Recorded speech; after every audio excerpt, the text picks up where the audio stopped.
இந்த ஜெபத்திலே இருக்கிற உங்களை பார்த்து கர்த்தர் அதைத்தான் சொல்லுகிறார். யாருக்காகன்னு தெரியாது, ஆனா மகனே மகளே உங்களுக்காக தான் கர்த்தர் பேசுகிறார். உங்களுக்கு கர்த்தர் ஒரு பெரிய பொறுப்பை வைத்திருக்கிறார். நீ செய்ய வேண்டியது நிறைய இருக்கிறது. நீ போக வேண்டிய தூரம் வெகு தூரம். நீ பண்ண வேண்டிய பிரயாணம் மிகவும் பெரியது.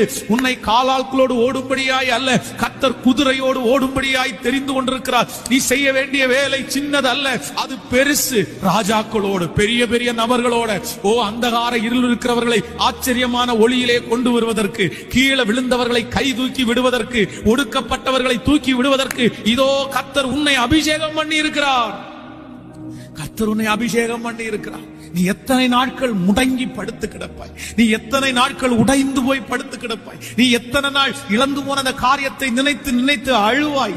நீ எத்தனை நாள் உன்னை விட்டு போனதை நினைத்து மனதிலே துக்கத்தோடு இருப்பாய்? கர்த்தர் சொல்லுகிறார், எழுந்திரு, எழுந்திரு. உனக்கு ஒரு பெரிய பொறுப்பு கொடுக்கப்பட்டிருக்கிறது. நீ மறந்தே ஆக வேண்டும். உன்னுடைய பொறுப்புக்காக நீ மறந்தே ஆக வேண்டும். Download ShareChat.